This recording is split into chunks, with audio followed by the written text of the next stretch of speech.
Video में मैंने Einstein के 3 इम्पोर्टेंट फॉर्मूलेस बताए थे और उससे ये भी मैंने साबित किया था कि स्पीड ऑफ लाइट पे ट्रेवलिंग करना किसी भी ऑब्जेक्ट के लिए न सिर्फ अवैज्ञानिक है बल्कि इम्पॉसिबल भी है। प्रतिक्रिया के तौर पे मेरे कई साथियों ने और कई सारे देखने वालों ने मुझसे ये क्वेश्चन पूछा। उनका ये कहना था कि अगर स्पीड ऑफ लाइट पे ट्रेवलिंग करना पॉसिबल नहीं है तो हो सकता है कि उनने उससे कम पे ट्रेवलिंग किया हो। जैसे एग्जांपल के लिए उनने दिया कि 142 किलोमीटर प्रति आवर के हिसाब से जो क्रिकेट में बॉल फेंकी जाती है वो भी विजुअल नहीं होती है। और फिर उनका दूसरा क्वेश्चन था कि ये जो थियरी बताई वो गॉड अल्लाह ईश्वर से कैसे रिलेटेड है, इसे आप साबित करें। तो दोस्तों आज मैं इन्हीं दोनों प्रश्नों को ध्यान में रखते हुए बिल्कुल साइंटिफिक आंसर दूंगा और उससे आपको क्लियरली ये पता चल जाएगा कि ये जो भी हमारे रिलीजन बने हैं, जो भी हमारे गॉड अल्लाह ईश्वर या फिर भूत प्रेत जो भी ये कल्पनाएं की गई है ये न सिर्फ काल्पनिक है बल्कि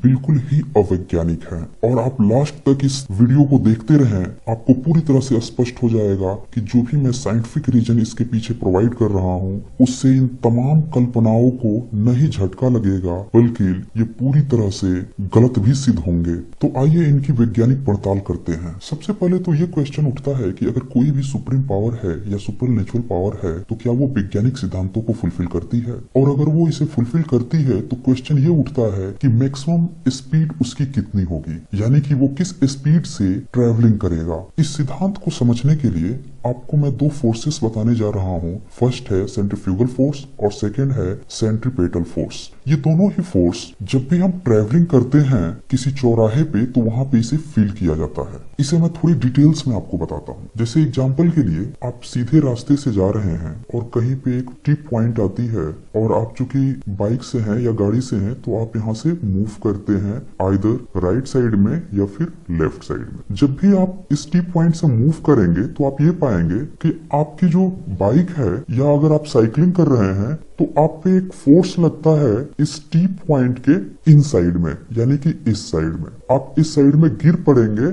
इसको आप बैलेंस करने के लिए आप अपने आप को, अपने साइकिल को या बाइक को झुका लेते हैं और फिर आप इस मोड़ को पार करते हैं। अगर आपकी स्पीड ज्यादा हुई तो आपके गिरने के चांसेस ज्यादा रहेंगे। इसीलिए यहाँ पे एक बोर्ड टंगा होता है और जिसपे लिखा होता है maximum speed 10 kilometre per hour या 20 किलोमीटर पर आवर। ऐसा इसलिए होता है ताकि आप इस फोर्स से बच सके। अब ये जो फोर्स जो इन साइड में लग रहा था इसे कहते हैं सेंट्रीपेटल फोर्स, और ये जो फोर्स जो आपको बाहर की तरफ पुश कर रहा था यानी कि आप बाहर की तरफ गिर जाते, इसे कहते हैं सेंट्रीफ्यूगल फोर्स। इसे आप और अच्छे से समझ सकते हैं जैसे आप अपने फिंगर में एक धागे में एक पत्थर बांध लीजिए और इसे रोटेट कीजिए। आप पाएंगे जैसे ही ये धागा ब्रेक होगा इसमें जो लगा पत्थर है वो आउटसाइड में मूव करेगा, यानी कि जब भी सर्कुलर मोशन होता है तो उसके बाहर जो फोर्स लगती है उसे हम सेंट्रीफ्यूगल फोर्स कहते हैं और बाहर की तरफ मूव कर जाता है जैसे ही इससे कनेक्टेड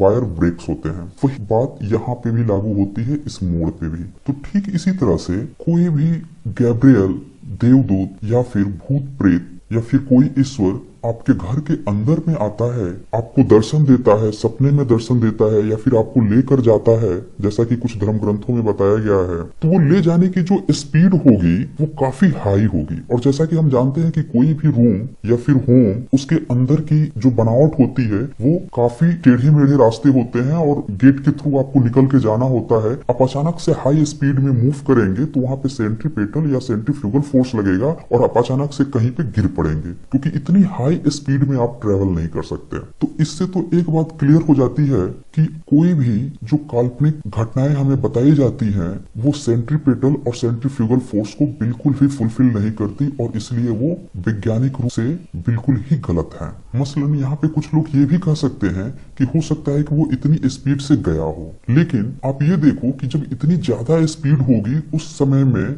उसका जो डिसीजन होगा वो सेकंड के लाखवें हिस्से में होगा और वो बिल्कुल भी डिसीजन नहीं ले पाएगा कि हमें किस तरफ मूव करना है। तो इसलिए ये धारणा बिल्कुल ही गलत है। अब आइए कुछ और तथ्यों पे बात करते हैं। साइंस हमेशा ही फैक्ट्स एंड प्रूफ्स की बात करता है। तो जैसा कि हमने देखा कि ये जो भी कहानियां गढ़ी गई हैं धार्मिक रूप से या परंपराओं में वो पूरी तरह से बेबुनियाद हैं और इनका कोई भी वैज्ञानिक कारण नहीं है और ये साइंस के फैक्ट्स और थियरीज को भी फुलफिल नहीं करती हैं, इसलिए पूरी तरह से ये गलत है। आइए कुछ और तथ्यों पे बात करते हैं। अगर धार्मिक ग्रंथों की बात करें तो बाइबल, कुरान, वेद पुराणों में यह बताया जाता है कि तथाकथित गॉड, अल्लाह, ईश्वर ये धरती पे आते हैं, इसका निर्माण करते हैं, फिर यहाँ पे पहले इंसानों का निर्माण करते हैं और फिर कुछ और जीव जंतुओं, पेड़ पौधों का निर्माण करते हैं। आइए इसकी भी वैज्ञानिक पड़ताल करते हैं। सूर्य के बाद जो दूसरा सबसे नजदीकी सूर्य है उसका नाम है प्रॉक्सिमा सेंचुरी और वो तकरीबन 4.2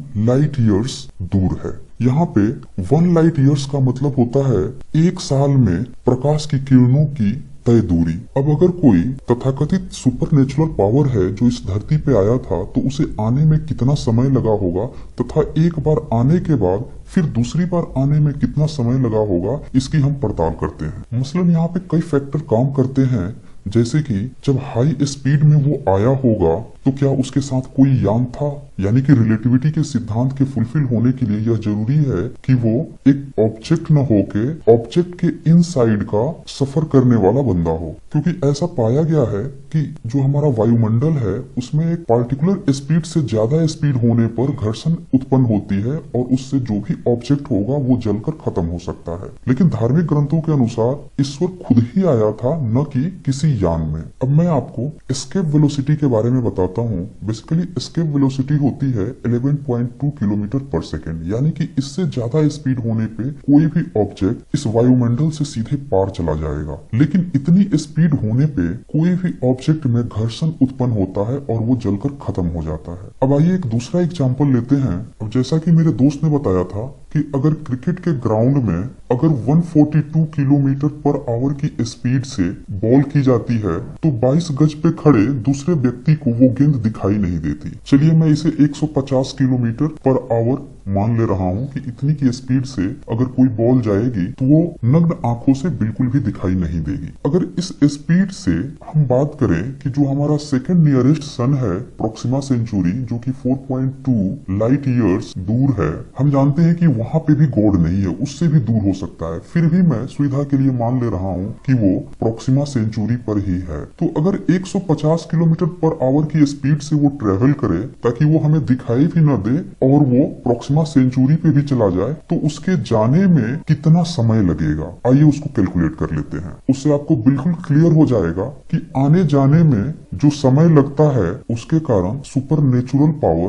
कितने समय बाद दूसरी बार फिर से धरती पे आ पाएगा। अब 4.2 लाइट ईयर्स का मतलब होता है 3990 into 10 to the power 10 kilometre, जहाँ पे 1 लाइट ईयर इज इक्वल होता है 95 into 10 to the power 11 kilometre, यानी कि एक साल में लाइट के द्वारा तय की गई दूरी। और जैसा कि हम जानते हैं कि स्पीड ऑफ लाइट c होता है 3 into 10 to the power 8 metre per second, यानी कि एक सेकेंड में 3 into 10 to the power 8 metre ये तय करता है। किलोमीटर की बात करें तो ये 3 लाख किलोमीटर पर सेकेंड की स्पीड से तय करता है। तो इसलिए जो टोटल टाइम लगेगा प्रॉक्सिमा सेंचुरी में पहुंचने में वो मैंने कैलकुलेट किया है, आपको बता देता हूँ। वो आएगा 30360000 ईयर्स, यानी कि 3 करोड़ ईयर्स से भी ज्यादा समय लगेगा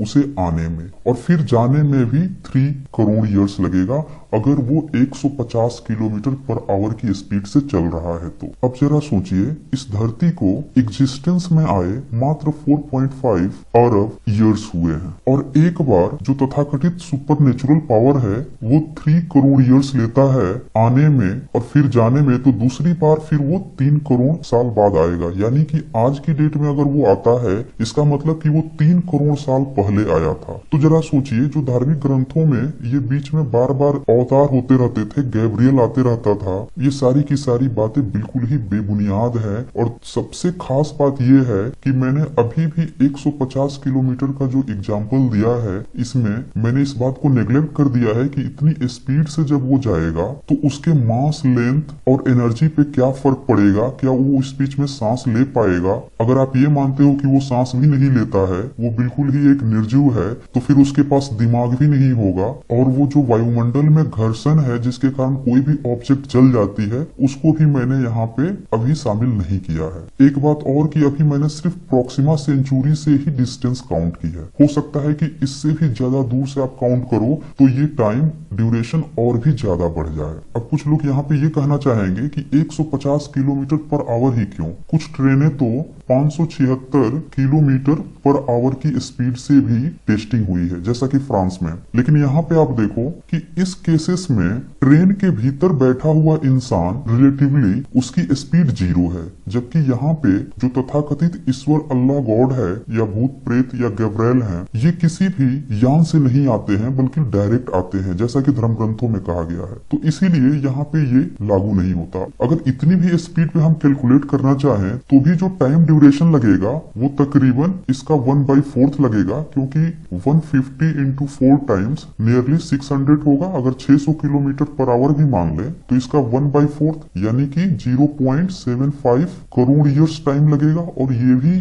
समय बहुत ही ज्यादा है। तो साइंटिफिकली ये जितनी भी कल्पनाएं की गई हैं सुपरनेचुरल पावर की कि वो यहाँ पे आया था फिर उसने धरती को बनाया, ये सारी की सारी बेबुनियाद बातें हैं। आप फैक्चुअल थिंकिंग से भी सोच सकते हो कि एक घर को बनाने के लिए कितने नंबर ऑफ मैन पावर्स की जरूरत होती है। एक बिल्डिंग बनाने के लिए बहुत सारे लोगों की जरूरत होती है। उनकी हाइट भले ही कम हो लेकिन फिर भी हमें जरूरत होती है कई सारे लोगों की। और अगर वो धरती पे आता है, धरती का निर्माण करता है, तो फिर उस तथाकथित सुपर नेचुरल का लेंथ कितना होगा, मास कितना होगा, क्या वो इस धरती से भी बड़ा है? तो बहुत सारे क्वेश्चंस हैं जिसको हम आगे के वीडियो में और भी डिस्कस करेंगे और बहुत ही इंटरेस्टिंग पॉइंट्स पे डिस्कस करेंगे। आगे मैं एस्केप वेलोसिटी पे बात करूंगा जो कि इनके कई सारे मिथकों को बिल्कुल ही नेस्तनाबूद कर देगा। तो उम्मीद है आप लोगों को आज का वीडियो पसंद आया होगा। और जैसा कि आप जानते हैं साइंस जर्नी चैनल बिल्कुल ही साइंटिफिक फैक्ट के साथ जुड़ा हुआ है और आप भी इस चैनल के साथ बने रहें। आज बस इतना ही, धन्यवाद।